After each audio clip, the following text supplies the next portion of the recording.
Today we're going to be talking about ohms and wattage as it relates to amplifiers and speaker cabinets.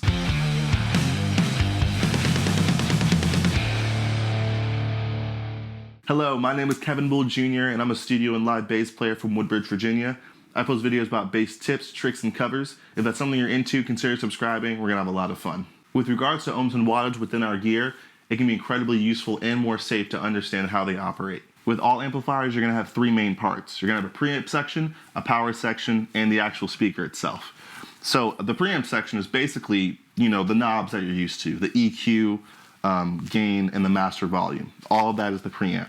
The power section is what powers the entire amplifier. Basically, an AC comes out of the wall, it comes in here, and then that's what powers the circuitry in here as well as the speaker and getting you the sound out of this box. And the speaker is the actual cone that's going to be inside of your combo amp. You may have multiple if you have a cabinet, and it looks something like this. With combo amps, the preamp, power amp, and speaker are matched accordingly from the factory, so you don't have to worry about damaging anything other than normal wear and tear. All you need to know is how loud you want your amp to be, and that's where wattage comes in. In our case, as musicians, it's the maximum amount of volume a speaker can be pushed before it,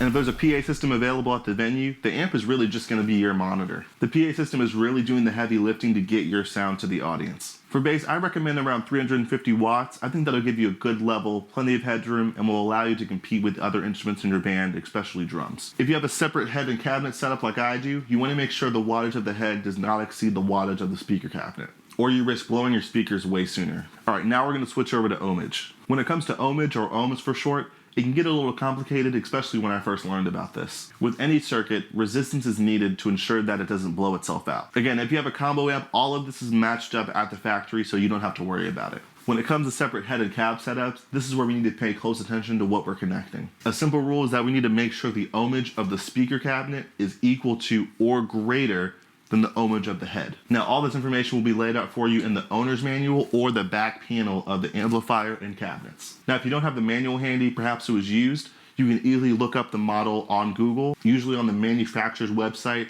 you can find the PDF version and you can print it out as well. Most bass amplifiers and cabinets are either rated at 4 or 8 ohms. So a couple of examples, we can plug a 4 ohm head into a 4 ohm cabinet, that's good.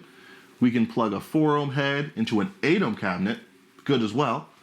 We cannot plug a 4 ohm head into a 2 ohm cabinet. What's going to happen is that the head is not going to have enough resistance, so it's going to run at a higher wattage than even rated and severely damage it. So the question is, how does ohmage and wattage come together? How are they related? They're very closely related.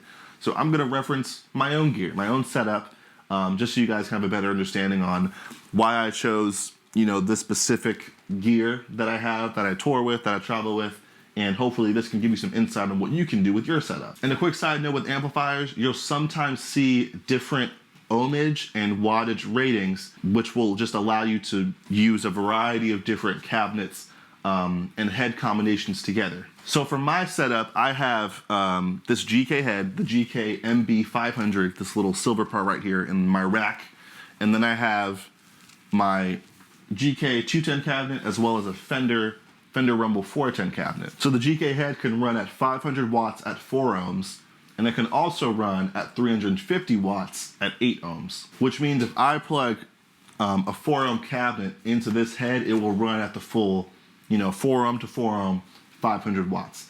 If I were to plug a 4 ohm head like this one into an 8 ohm cabinet, it would then run at 350 watts. So this is a 400 watt 8 ohm cabinet.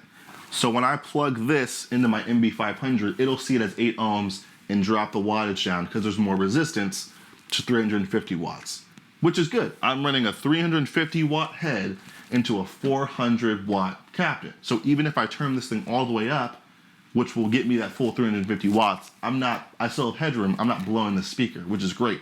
I never, I'm only going probably halfway in most cases, which is great. So I'm not even close to, where this would actually, do some damage. Plenty of headroom is what I want here, especially for bass. So then down here, I have a 500 watt 8 ohm Fender cabinet.